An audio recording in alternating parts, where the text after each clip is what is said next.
Live from Miami, Florida. I am Linda. And I am Bella. And this is our podcast, Mostly Peaceful Latinas, where every week we will discuss current events, politics, pop culture, and everything else related to the state of the clown world. Hello and welcome to another episode of Mostly Peaceful Latinas. I'm your host, Linda. And I'm Bella. And before we get started, thank you so much for your support. But please don't forget to like, share, and subscribe to our channel so we can keep growing and continue giving you the clown world news. All right, so what do we have in store today? Well, still making the headlines is the FBI's raid of Mar-a-Lago, which the president's not very happy about. I think he's posted a bunch of tweets. Well, I mean, who would be happy? They went through Melania's underwear drawer.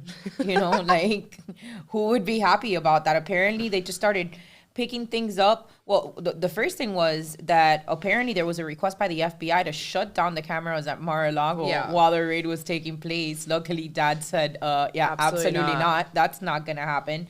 And I guess that within the belongings that they took, they also took his passports. Three passports, one of which was expired or something along those lines. Which leaves the question, what's the other passport from? Does Trump have dual citizenship somewhere? Well, what were the other two? I'm not sure. Well, that's maybe Melania gave him. But, I will say this. It's really shady that the president is saying, release the affidavits, let the people know what this is about. And then the DOJ is saying, the Department of Justice, that they don't want to release it because it can compromise the investigation. Of course, because the investigation is how to slow down the momentum for the midterms. Absolutely. And talking about the midterms, we just found out that Liz Cheney she lost her primary to a Trump-backed candidate. So this is 3-on-3 for Trump. He's getting rid of the Clintons, the Bushes, and now the Cheneys. So the legacies are completely dead. It's funny because you have, again, and we talked about it last week, where you have all these people online, a very small minority of the population, and echoed by some bigger accounts like Matt Walsh and Cernovich talk about, we just got to move on from Trump. We got to move on from Trump. We want DeSantis and all this stuff. And it's like, dude, I agree that DeSantis is a great candidate and will be eventually. But you can't not say that we're going to move on from Trump when Trump is literally the reason when we're getting rid of all of these establishment Republicans that have been around for decades. Well, it's clear that his influence is just not going away. His influence is absolutely not going away. So Project Veritas just a few hours ago released a whistleblower, basically a joint, what do they call it? A joint a memo went out between the FBI and the Department of Homeland Security, where as a result of the raid, now there is a high alert for extremism and potential violence because they would love to set off some form of civil war prior to the election so that, of course, it could stop the inevitable of what we're going to see come this November, which is an absolute red wave. Yeah. I mean, we don't trust the three-letter agencies. So how do we know that the reason why these people wanted to shut down those cameras on Mar-a-Lago wasn't to plant evidence in Trump's house? We don't know that. And nobody trusts the FBI. And it's funny because Peter Strzok, I think that's his last name, who was part of the FBI. He was also part of the Russian collusion hoax. Okay, I think there was some text messages between him and his lover saying that they were going to get rid of Trump and whatnot. You have that guy say that the American people shouldn't be questioning the FBI and that we should be trusting that agency fully. Oh, of course. Okay, because then it's against democracy, and they bring up all these words, democracy. Well, that's what they say, that we're putting in question the legitimacy of these three-letter agencies, and then that creates a problem for democracy. I mean, Peter Strzok, for what it's worth, was also on TV when the memo leaked against Trump. When the FBI tried to target moms as domestic terrorists. Peter Strzok went on, his usual press rants and justified the release of the memo and the parents being labeled as domestic terrorists. Right, it's just another deep state hack. This is not an agency that works for us. It's an agency that works against us. I think most three-letter agencies have really proven their credibility, the fact that there is clearly a bias, the fact that these agencies are absolutely being weaponized against one political party. It couldn't be more obvious. Today on Tucker Carlson, before we started recording, they were actually going over the case of Whitmore. Yeah. Oh my God, I was going to bring that up. Yeah. And they were basically going through the story, and FBI informants tried setting up. Right, like they have done many times where they try to, right. Like, hey, here's this cash. Go out there and buy guns. Hey, let's go out there and kidnap the governor. And time again, the guys are like, dude, like, no, we're not going to do that. Which I think it's hilarious because especially us running these pages, you see it so often. You guys smell like feds when you're in our comments pushing for violence, pushing for extremism. There's definitely a way that we're going to take our country back, and pushing for like radical violence is definitely not it. I think that that's a distinction that has to be made, right? Like we want people to aggressively go out there and take their country back, but definitely not with violence. We want you all involved in your. But this is what they do all the time. They also did it with, and it happened a couple years ago with like a pizza guy, like a Muslim, and they were trying to get him to like do some sort of like, you know, extreme act. And they were trying to lure him in through women. Like they had women talking to this guy, trying to seduce him and get the guy to go and like, I forgot the exact details, but it was all through women. And the FBI has been known for doing this for years. So it's not like the Trump raid was the tipping point of people not trusting the FBI. I mean, even the January 6th incident or accident, whatever you want to call it, there's definitely questions about whether the FBI knew what was going on, whether there was like planted actors in that event as well. Correct. So I don't think that the American public just suddenly decided because of this that they were not going to trust the FBI. I think it's years of their own work that has exposed them as a very corrupt and shady organization. And, you know, with that being said, I know that you wanted to share something that you were part of this weekend and some information. This weekend, I was out in Arizona. I was selected as part of the PIT, True the Vote, which were behind the 2,000 Mules documentary. Went on and found more discoveries during the research. One of the more disturbing things that they found, instead of putting it in the documentary, they actually went to the 3-letter agencies with it. And unfortunately, what it's done is that now it's put a target on them for having the information. Basically for the 2,000 Mules. For the 2,000 Mules. So True the Vote was able to discover through a company called Connect, an app which basically allows poll workers to sign in, sign up. And this is a Chinese-owned app, of course. Mm-hmm. And basically what they were able to discover is that the Chinese have access to all of the information about our voters and our poll workers, not just the things that you would imagine that they would have, like your name and phone number and maybe even your email or social security number. I guess that those things are somewhat to be expected. They have the names of kids, schools that they go to, things that are really creepy.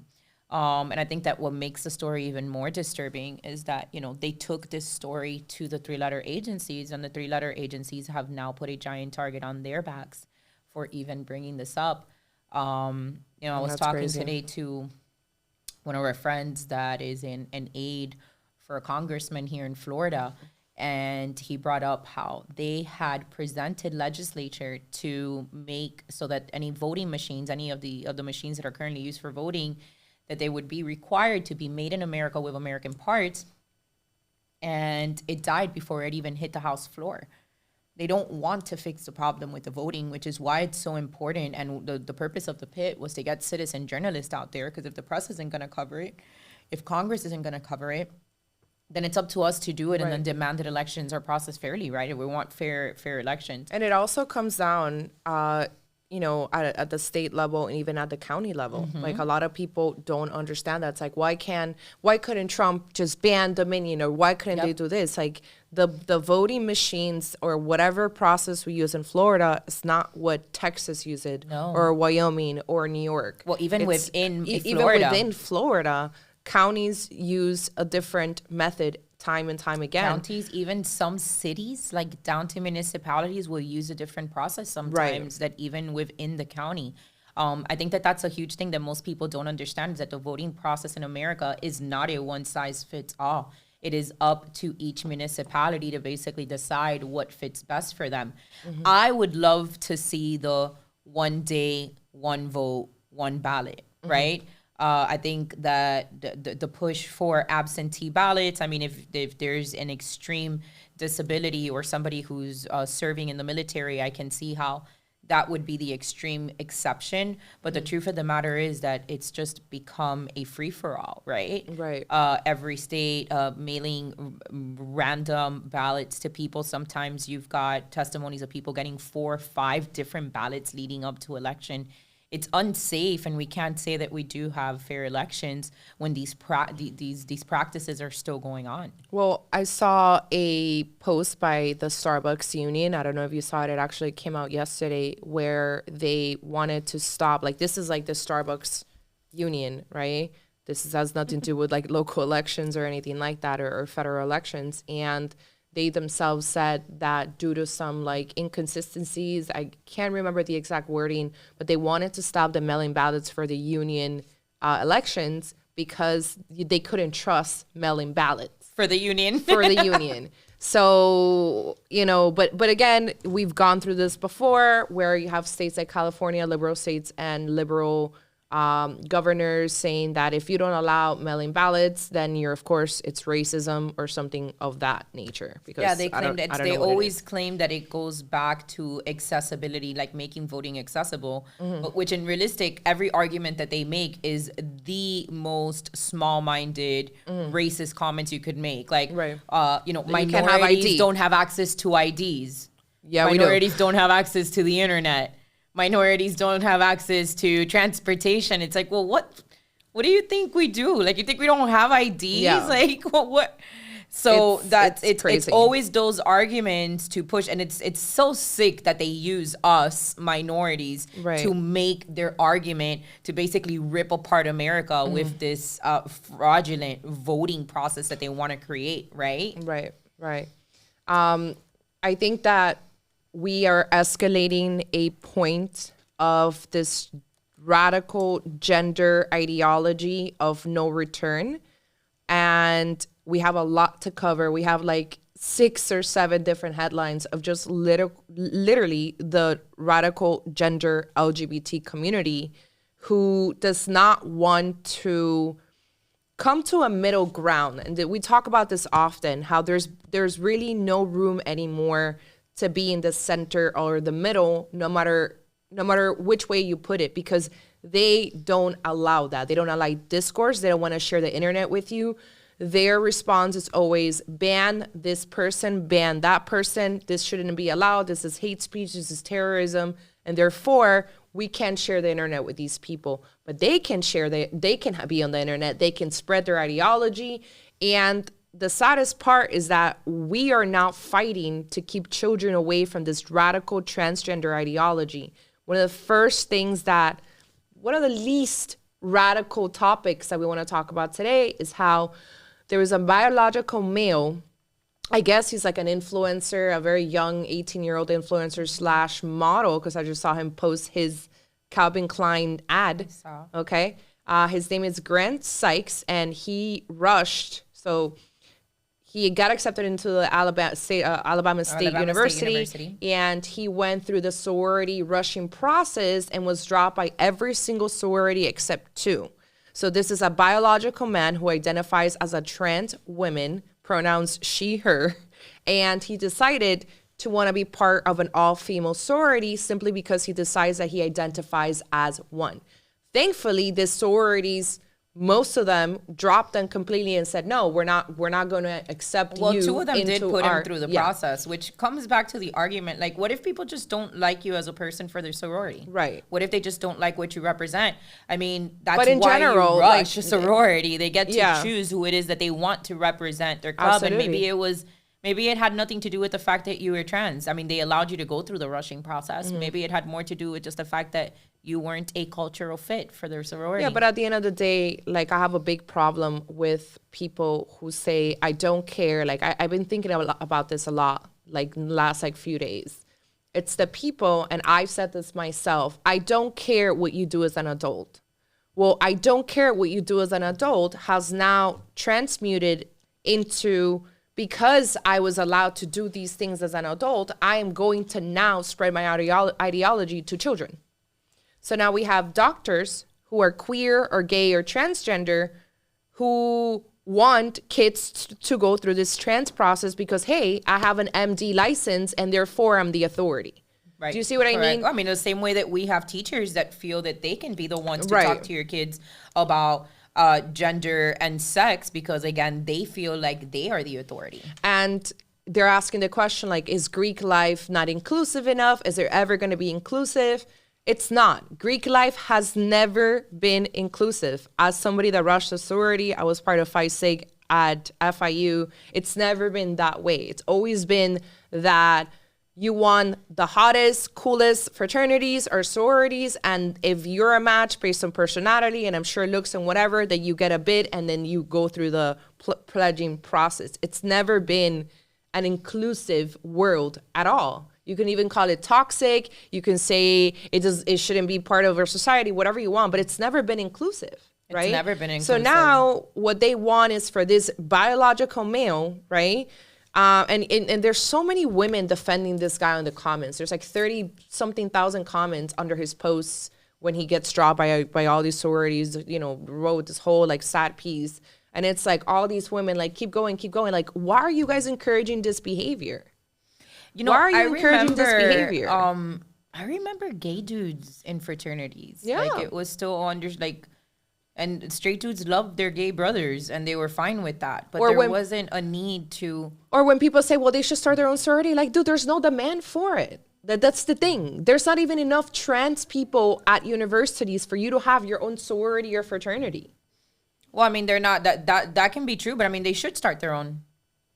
I mean, they should start their own sports. They should start their own. They can, but it's just like, again, this is just legitimizing their insanity. You know what I mean? Like, start your own sports. Okay, I'm sure like it's gonna fail because no one's gonna watch it. It's kind of like the women's basketball but that's kind of teams. the thing. It's like, go do your thing, and then it will be for you. It's not trying to impose this on something like, you know, it's like when women's basketball came out. Nobody watches women's basketball. Yeah. Like, it has nothing to do, like, you can't force people to be interested in something that they're just not interested in. There's a reason why the WNBA ratings, like, tank. I guess I'm just, like, I'm so, just reading these news and having to see this almost every day, even when I try to avoid it. It just, I'm at the point where it's just, like, we should have just never accepted it into our society. It's just, it's gone too far. And the problem is that I feel like that's what they want. They want to hear like, oh, we don't want it to be accepted in our society. Dude, we would have cared less about it. We're talking about a demographic that's less than 1% of the population. When are we going to, like, how many interactions can one human being possibly have with the trans demographic? The problem is the glorifying of now the ambiguity of sexes and genders. And now with this glorifying means that you have kids, literal children, trying to figure out who they are, like most teenagers do and like most kids do, in a really confusing time where they are being pushed towards permanently and biologically changing their makeup, their body, biologically halting puberty for the sake of what this new trend is. There's there might be a demographic, like I said, less than 1%, and that's why most people could have given a shit whether or not they existed in their own reality or didn't, because it didn't affect most people. It's when you take a 1% of the population and try to shove that ideology into the faces of people that just don't live like that. Right. It's funny when they argue for gender affirming surgeries or gender affirming care. And if you think about it, the word like that phrase of gender affirming, the only gender affirming care that should be providing for these people is for them to accept their gender. Correct. That's it. Like anything else, it's you trying to play God with a human and trying to transform them into something that it's not. Libs of TikTok posted a 2-minute video, I'm not going to play it here, You can find it on her Twitter or on her Instagram of a trans male, I guess from female to male, right? So trans male, female to male. And he's talking about all the issues, the health issues and complications that he's had, including the fact that he has to poop in a bag. He has to take a shit in a bag. Matt Walsh, do you understand part that? Of his story too. He has to poop in a. You think that this is normal? And we've been saying, oh, it's okay because they're adults. It's not. I mean, I think within the next 10 years, we may see a lot of these doctors in jail in certain states because they're screwing humans up. It's not a good thing. I'm telling you, it's not a good thing. So, and you got to wonder where it is that this lands on. Does this predominantly land on the doctors, or does this also go back to education and the universities that are preparing these doctors with these both radical, extreme views? It definitely is the education, because I've had friends who, won't say any names, but I have friends who are, have family members who are doctors, and some of them even pediatric doctors, and they themselves believe in these hormone blockers and these puberty blockers. And they'll tell you like, well, this study showed that if we gave a puberty blocker to a 12-year-old, then they were more happy. So it does come from the institutions that teach these doctors that based on medicine and science, all of these processes and procedures are okay. Right. I mean, because that's what happened. It's when you're taking gender studies and you can have an entire major that you graduate from a complete Ivy League university where you're probably paying $50, $60 plus $1,000 for a full degree. And you can take out a full degree on gender studies to learn all the 175 genders that exist, including ones that are attracted to aliens and grapefruit. No, and I wonder who is held accountable, right? I think that what is undeniable is that we're definitely seeing a cultural shift, something that's heightened over the last year or two or so, where it's like the push to glorify the trans agenda is very real. They want kids at a minimum to consider it. They want to be able to halt puberty so that you can consider potentially being trans, as if though it's just this very easy decision, something that people can just make. And like you just said, listening to the stories of people that detransition are completely horrifying. Yeah, that's grown adults that go through these surgeries. So I can't imagine being a child confused like most teenagers are, hormonal like most teenagers are, and making a radical decision to halt your, to halt your puberty. And then potentially have complications come from that, because we don't know what this is going to look like in the next 10 years. I actually saw, but I can't find it right now, a detransition story today also of a female to male, and how one of the things that she said was that now that she stopped taking testosterone or whatever, she's been off of it for a couple months or some time, all the hair that she had grown from this, drug, it's like falling off of her. She's like, I never thought I was actually going to be able to get rid of all this hair that grew due to these drugs. And, she's facing a lot of like medical challenges. Of course she is. It's just not, it's like you really are playing God. Speaking of these experts, and by the way, for those of you who have been following me from day one, you know that I've always been I wouldn't say a radical, but I've always been very, I wouldn't say anti either, but I've always been a huge critic of the medical establishment. I would always make fun of the experts because they genuinely think that because they have a white coat, they become a god, a priest. So the Libs of TikTok exposed Boston Hospital. The Boston Hospital, is that the name of Boston University Hospital, Boston's Children's Hospital?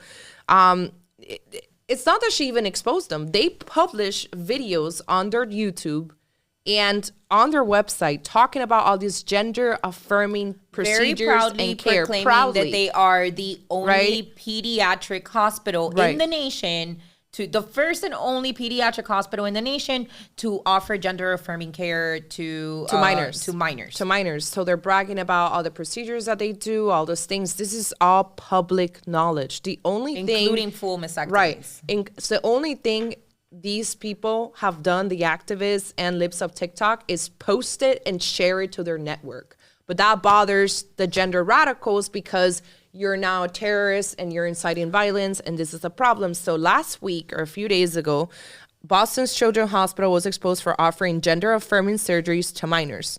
After the videos went viral, they quietly updated their website while PolitiFact ran cover for them with a false fact check. This was obviously a big story within conservative media and social media and Twitter. You had Matt Walsh and the usual suspects talk about it, retweet it, expose it, and you had a backlash from the community calling the hospital, emailing the hospital, and whatnot. Of course, now they're saying that because of these tweets and this expose, that conservative activists are pushing what they like to call now stochastic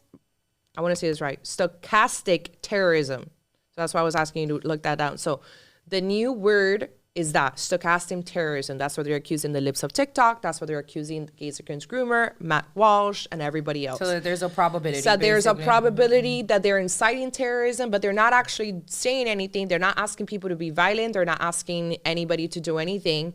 But somehow, some way, they are at fault for any death threats or any backlash that these hospitals are experiencing. It's what we've talked about. Like, Libs of TikTok doesn't create content. It doesn't create, no. All correct. they do is curate a collection of content that's already readily available out there because you freaks put it out there. Yeah. Like, there's like videos. You don't want creepy public. things to end up on Libs of TikTok. Don't do it. creepy things. Don't it's actually them. pretty simple. You don't want to be called groomers on Libs of TikTok. Don't do groomerish things. Right. And so there's this guy, Billboard Chris. He is another activist, I guess, conservative activist on Twitter. And he has a whistleblower, an employee within Boston's Children's Hospital, saying that they're getting extremely hammered, that they're going on damage control and stuff like that. And this is one of the things that he said, or that Boston's hospital sent its employees due to an increase of threatening and aggressive messages coming into BCH, commenting on the treatment of transgender patients. Staff are asked to forward inappropriate phone calls and emails related to this matter to the following centralized location. Apparently, they're even getting law enforcement involved. Well, they're not apologizing for it. They're not going to change. They're actually doubling down on their stance. And what they're saying is that they're only being attacked because of misinformation. The misinformation being that they're not actually doing sex change surgeries on minors.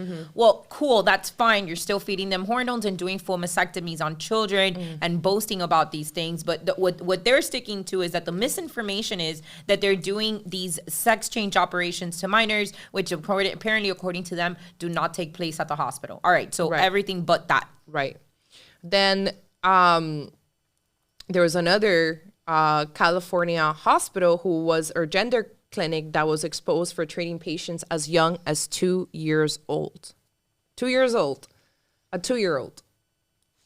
Now a 2-year-old can choose his or her gender, and she needs treatment. So Christina Buttons is an online Twitter activist. She's on Instagram as well. And this is what she said. She said, UCSF acknowledges there are currently no available data to support giving double mastectomies to female adolescents, but also promotes them as medically necessary, and then calls the age restrictions for minors arbitrary barriers to surgery. So let me just explain this really quickly. This is an actual, this is an actual document that they found from this California gender clinic, where they're literally telling you that there's no data behind giving double mastectomies to teens or to females who think that they're boys. Nothing at all. However, that it wouldn't be harmful. There's no data to prove that it's harmful. So they're or not harmful. Period. There's just no data. There's a study on their way. However, they say that that male chest reconstruction is a medically necessary part of the phenotypic gender transition for many transmasculine individuals. Then they're saying that it's messed up how some of these teens who are obviously below the age of 18 can get these procedures because of their age. Oh, for fuck. So it's like, I can't, like, do you see how far they go? Conversation that we had last week. Like, when I was a teenager, if I would have been like, hey, mom, I've been watching the Britney Spears video and I want huge tits too at 15, mom, I would have been like, all right, well, you need to slow down. You're not going to get a boob job at 15. But somehow removing your tits at 15, love is love. And this is the other part. A clinical diagnosis of persistent gender dysphoria isn't even necessary. Aside from transgender patients, UCSF also treats children they describe as gender creative, gender diverse, and gender expansive. Like, what is I the don't even know what idea that means. to fuck I up as honestly many don't fucking kids know as what that possible? means. Is that truly what it is? Because it's almost like the CDC guidelines that just went out for the virus. Where basically now everything that because I don't know what to call it, make sure that we don't get dinged or whatever. Now they've basically backtracked to what we've all been saying from the very beginning, which is that if you're sick, stay home. If you're not, go on with your life. You don't need to wear a mask. This thing isn't airborne. So basically, the CDC has now changed their guidelines to represent exactly what every conspiracy theorist was already telling you 2 years ago. So here we are yet again in the same position that we were then.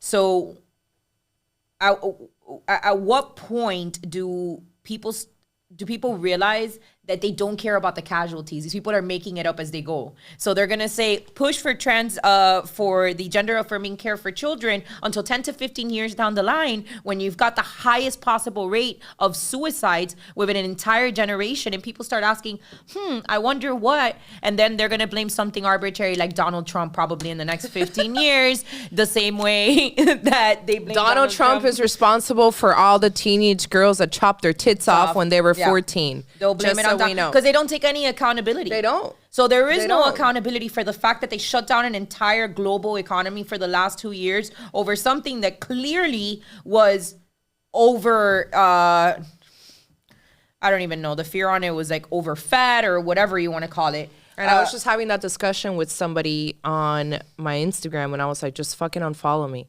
Because he was like, oh, don't you forever Trumpers remember that it was Trump who shut down the economy and then it was the governors? And I'm like, bro, what the hell did you expect Trump to do? When he said that he wanted us open by Easter, do you remember that? Yep. He was like, everything should be fine by Easter. That was a problem. He was killing lives. When he said that it was a cold, that was a problem. When he said that we didn't need the V, can't say the whole word, that was a problem because he was killing lives. They said that he told us to drink bleach. I mean, do we not live in the same reality, bro? We don't live in the same reality. That's why I tell these people, bro, like, why are you still following me? Why are you still following me? Like, we've been through this. It's been 2 years already. You already know how we feel about these people. You already know that we support Trump. Right. Why are you still fucking following me, bro? And why are you still triggered by it? Why are you still triggered by this shit? Even after Trump left office, DeSantis continued to extend the emergency for like the longest time. So I don't know. What do you want us to do? This is why I tell people, why don't you just leave to the middle of nowhere? You don't vote. You don't pay attention to anything. And you raise your family somewhere in Wyoming and just stop following accounts like ours. Correct. So anyways, something that I keep saying, and I'm going to say it in another, and I'm trying to find an analogy to make people understand how bad things can get for the left, right? You have somebody like Alejandra Caraballo. She's the Media Matters. She goes by @squeer on Twitter. She's a huge LGBT trans advocate. She's constantly trying to target Libs of TikTok, AIDS Against Groomers, and anybody. So for those of you who don't understand how Media Matters works, they basically have fact checkers assigned to anybody of influence within the right. So if you are a person that talks about the V's, they've got their own set of stalkers that are assigned to you. If you're somebody that talks about the elections, they have their own set of stalkers that are assigned to you. Alexandra is now assigned to Alejandra is now assigned to challenge the groomer narrative, because of course they can't let us win the culture wars. So now, because the campaign to call what's happening what it is, which is that there is an active grooming of our children is going on, Media Matters assigned people like Alejandra to follow and continue. Correct. So anybody of influence influence. So Alejandra Caravallo, right, huge LGBT activist who's been trying to deplatform Libs of TikTok for the longest time. Now her job is to try to deplatform gays against groomers. So today she tweets out that Twitter is just sitting on their asses while Libs of TikTok, Matt Walsh, Christopher Rufo, and Billboard Chris use this platform to drive stochastic terrorism campaign against Boston Children's Hospital. Is this going to take a provider getting killed for them to act? Here's the thing that people don't want to understand. Okay, you people, you 1%, less than 1%, all right? You are the minority, okay? We, the majority, allowed you, okay, to live your lives peacefully and have the same rights as us. We did that, okay? Because we're actually good people who thought, hey, we're classical liberals. They should have the same rights as we do. We never try to impose our beliefs in you. We never try to cancel you off the internet. Here, if we decided to cancel you as a society, as a group, we could do it. You see what I mean? You're protected now under this regime, but it's not going to be forever. So when the backlash comes back, you can expect the same type of action from the other side, because there's no middle ground anymore, because you can't share the internet with people like Matt Walsh, Libs of TikTok, or Gays Against Groomers. You can't. You want them off the internet. Why should we think that your ideology is less destructive and dangerous to us? It is far more destructive and dangerous of you pushing this radical trans agenda on people than Matt Walsh trying to expose it. Do you see?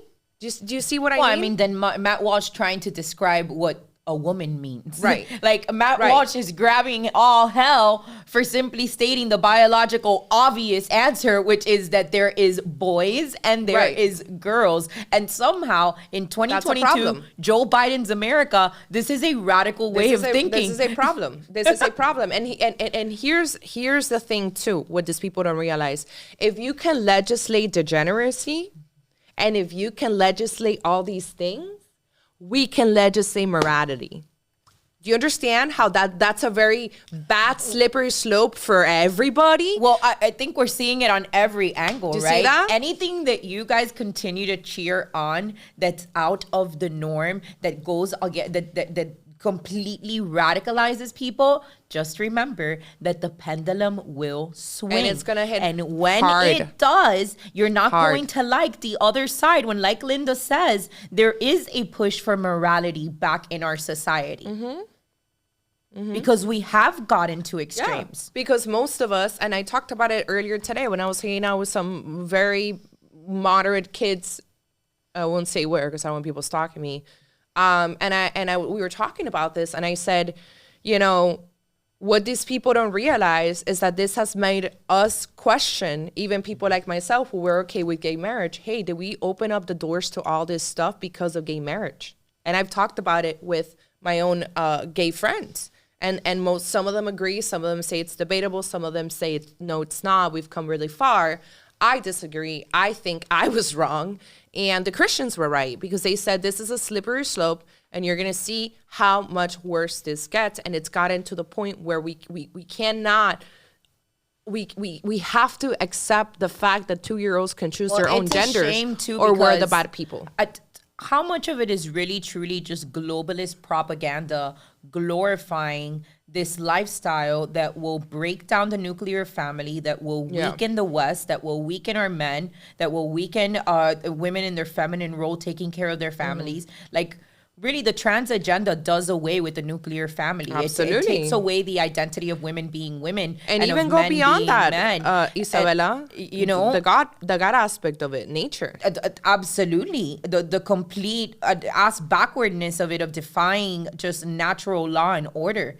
And it's when you look at it, it's like, how much of this push is actually being driven by the minority, and how much of it is truly just a push from the influential Mockingbird media, you know, spreading this idea where in order for you to be a good person, because this is always how they present their argument, that if you don't stand with them on their radical views, then it must be because you are not a good person. That is their favorite attack, is to make you question whether or not your moral high ground makes you a bad person because you're not as inclusive or you're not as accepting. It's like, I don't want to be accepting of transitioning 6 and 7 year olds and potentially I'm at the point where I'm not even accepting of adults anymore. And I don't care what it is that you have to say. No, yeah, absolutely. You know what? I remember I had a friend that had gotten the gastro bypass surgery done. And even for gastro, you have to spend months going to therapy so that your brain can start getting used to the fact that when you get the sleeve put on or the band or whatever it is, start prepping your mind to how much less you have to eat. So if there's some kind of like psychological trauma that makes you want to overeat or whatnot, these people go through months of psychological preparation simply to prepare them for what their life will look like with a smaller stomach. Yeah. And I these remember people my want friend to transition. got one too, and she had to go through that. These people just want to transition kids from one day to another. Oh, what's that? You wanted to be Batman last week, and this week you want to be a girl? No problem. Hormones. Here you go. Let's completely screw you up for life, dude.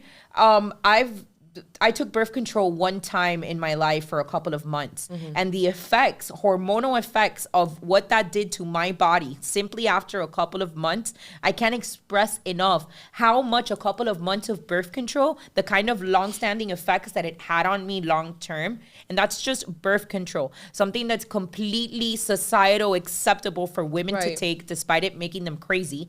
Something that's completely normal as societal for women to take. So I can't imagine how crazy birth control alone will make you, what it must feel like biologically for somebody to be taking hormones to completely transition them out of the gender that they were born into. And let me just quick, I'm not going to go through this whole thing, but Boston Children's Hospital did release a statement. By the way, I didn't know this, but they're very proud to say that they're the home to the first pediatric and adolescents transgender health program in the United States. Yeah, like I said, very proud. They're not apologetic at all. Very motherfucking proud. And this is what they say. Talking about their response and that they've gotten emails and phone calls and internet activity, including threats of violence towards our clinicians and staff. This is so crazy. The article and online attention that followed was based on incorrect statement that the Boston Children's performs hysterectomies on minors in connection with transgender care. For a hysterectomy performed as part of gender affirming care, Boston's Children requires a patient to be capable of consenting for themselves. What does that even look like? Hold on.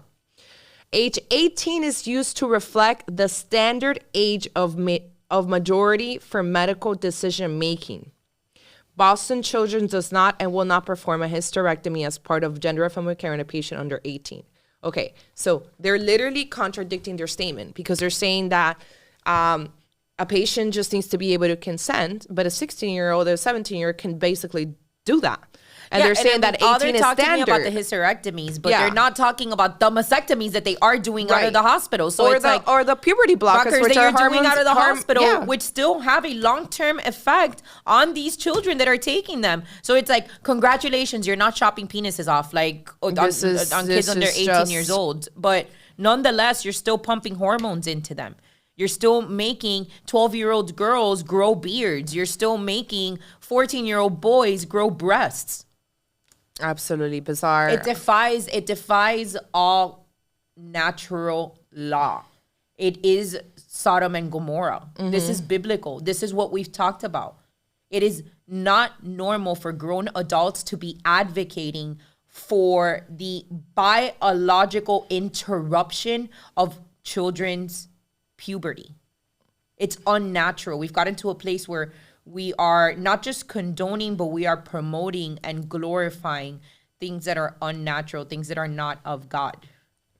I would be a lot more concerned, or I'd be a much bigger advocate to learn that because of the rise in propaganda towards children with the LGBT community, that there was also a rise of counselors that, like you mentioned earlier, were trying to coach children to have some form of acceptance for their form in this earth. You know, it's so mind-blowing to see the double standard of seeing the body positivity movement and the push for transgender rights going on at the same time, because it's so contradictory to one another. From the same group How of can people. you push how can you push full acceptance of your body, of every curve, every mark, what the entire body positivity movement of accepting yourself just as you are? Don't work out, don't eat right, you're perfect just as you are. Cool, I dig it, amazing. And on the same token, tell 5-year-olds you want to have tits when you grow up, and that's fine. Let's pump you up with these hormones, and then let you decide in 10 years after you've done you've done permanent damage to yourself. It's freaking bizarre. Another really sad story, really pissed me off when I read it today was, if you guys remember, I think it was last week or 2 weeks ago, where an 80-year-old grandma was kicked out of her YMCA place because she complained about a trans male or trans female, whatever, that was changing in the locker room. So because she complained that a biological male was in the locker room changing, she was banned from her swimming lessons. So today, there was a protest. this is just out of control. You know, they want to go do their little water dancing and stuff. Y le van a contar el water dancing a la señora. So today there was a protest. You know, I guess the hashtag is Let Julie Swim. You know, let women speak. In Port Townsend, and it was extremely intense. Of course, Antifa terrorists, because that's what they are. The people that Sonia Diaz and Jenny Lee Molina and Miami Anti-Fascist support are actual terrorists. And Billy Corbin as well, and violent extremists. Those are the people they support. So Antifa shows up in numbers with all these terrorists, this men, to attack grandmas. To attack 80-year-old grandmas that are speaking the mind. Women that probably did march for women's rights. Like, I went through some of these old ladies' profiles, and I'm like, you can tell these women are Democrats. You can tell these women are classical liberals that were fighting for women's rights 60 years ago. Now, you're going up to these women's, bro. They took the mic away from her. They damaged her umbrella. They had to hold hands and do a fort around the lady so she could speak, because Antifa sent their goons to try to harm them. To hurt a grandma. Shocking. Antifa hurting grandmas. Aggressive trans men shouted, "Trans women are real women," as one held up a noose in front of us. Can you imagine? Bro, if you did that here, do it here, please. Can you imagine try it in Miami for women's rights? I fucking dare you. Fighting for women's rights, burning bras, going through all of that to get to an age where all you want to do is do your little synchronized swimming at the YMCA and have some dude get in your face and tell you how you need to look at his cock and balls while you're changing in the women's restroom? The trans movement is an anti-women movement. That's what it is. Absolutely. Men abusing women, it's what trans right is about. You want to talk about the patriarchy? You want to talk about the patriarchy? Look at the push on trans ideology. That is the patriarchy. We've got completely erased women and their magic. The fact alone that they've taken birthing from us. That they've taken something as beautiful, as natural as giving birth. You can't even watch a video of a dog giving birth without breaking out into tears if you're a normal human being, because the process is so beautiful. And the fact that they've taken that from us. Now we're chest feeders, birthing people. We've allowed them to completely strip women of everything that makes us special. They were tearing down the women's suffrage flag. Oh, they were tearing that down. No, that's the thing. Yeah, they're tearing it down. I actually have I guess this is Port Townsend, Washington State. And Port Townsend, they have a school board block. By the way, I don't know if you knew this. So Antifa has a school board block, Twitter, in Portland, in Port Townsend, Washington State. And what they do is they basically, it's kind of like what they're doing to us. This shit is happening all over. Just keep track of conservative activists or parents, dox them, harass them, stalk them, so they don't speak out at school board meetings. Because they're terrified. So today, they posted this today. This is from Antifa. Call to action. Show up in solidarity Monday, I guess it was yesterday, for a trans woman in Port Townsend being harassed, including death threats, always, on an international scale after a transphobe verbally attacked her at her job at the YMCA pool. Bro, you're dealing with abuelas.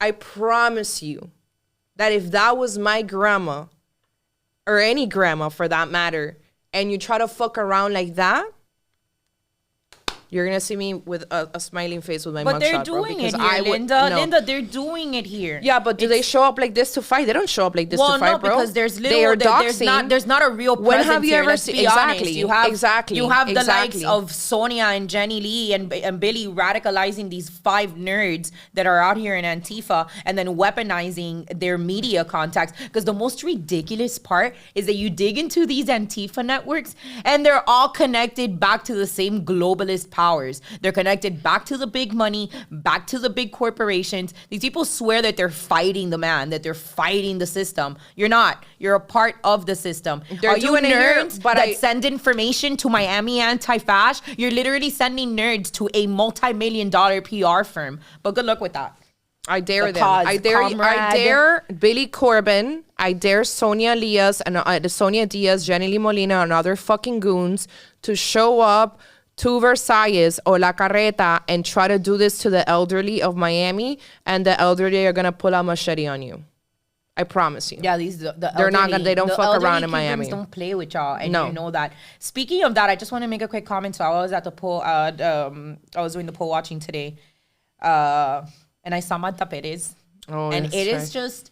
So Marta Perez is a 24-year school board vet who has been running unopposed for over a decade. And it was just so satisfying to see her having to work for her vote, to see her having to talk to constituents that, by the way, all are very well informed on how it is that she voted for masks, vaccines, how she's weaponized the school board against parents, how they've cheered on this Antifa page by keeping their mouth shut and allowing Antifa goons to show up to these school board meetings. I just can't stress enough the satisfaction that I feel knowing that we had a part in knowing, in pushing Marta to have an incumbent and have to fight for her position at the school board that she hasn't had to do in a very long time. Yeah.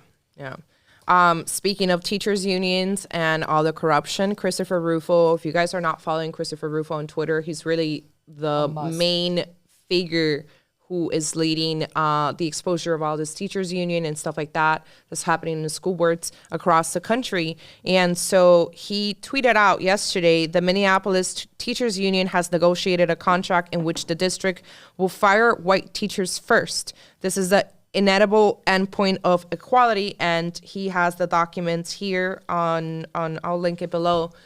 This is where we are. This was the agreement that was made because they were on strike, because they wanted a raise.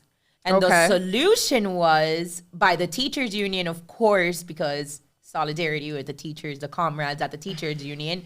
The solution was, let's fire white teachers, because why not, right? That makes a whole lot of sense. This is the equality that the left preaches about, when the majority of the population, actually the majority demographic in America is white people, which has decreased tremendously. I was talking to some friends of my minority friends, right, who I love very much, and it's incredible to see like their perspective of things, right? It's like, well, they want to stop talking about slavery in schools.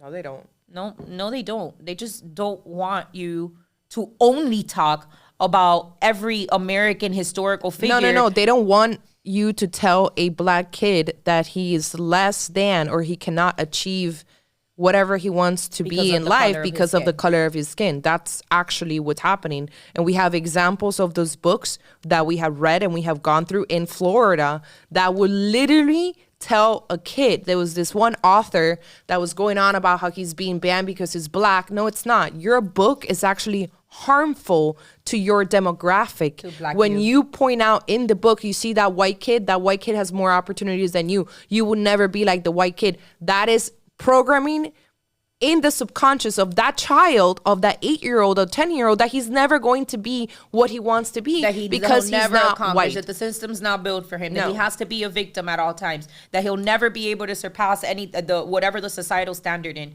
It's bullshit, and it's a way of crippling black minds and crippling minorities. And minorities. Absolutely. Every minority. They want you victimized so that you continue to vote for a savior and a hero. They don't want you to be your own hero. They don't want you to know that you can get out of your communities. They don't want you to know that you can do anything that anybody else can do. Yeah.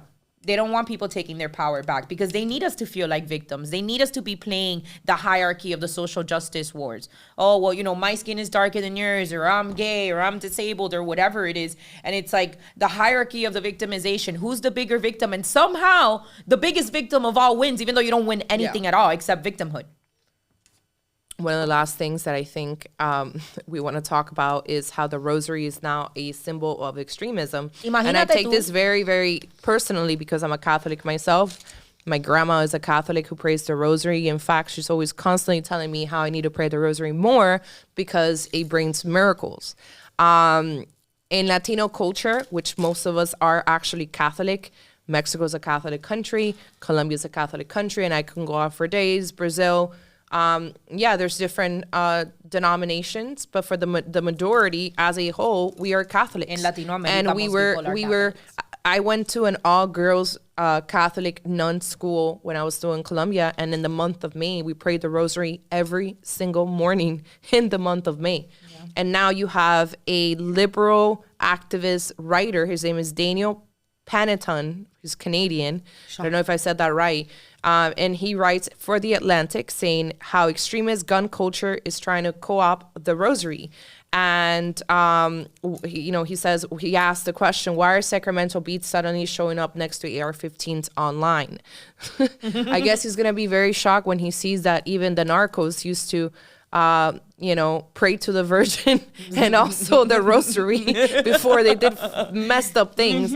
But they're basically calling Christians, it's all an attack on Christianity. It's what we know that it's been. If you believe in God, if you believe in salvation through Jesus Christ, watch out. They're coming for your kids. They snatching everybody. That's basically what's going on. If they're you believe targeting in God, influencers. You are. The fact that Christofascism is actually a tagline right now. Mm-hmm. If you believe in the gospel, then you are an enemy of the state. And it's what they're doing is subconsciously programming people to associate far-right violence with Christianity in an effort to different than what they did with the Muslims. And here's the thing: my parents, that my parents left communist Cuba, and one of the first things that they do is replace God with the government. So, what better way to replace God than convincing you that God is somehow tied to the scary far-right extremism? Yeah, I think that.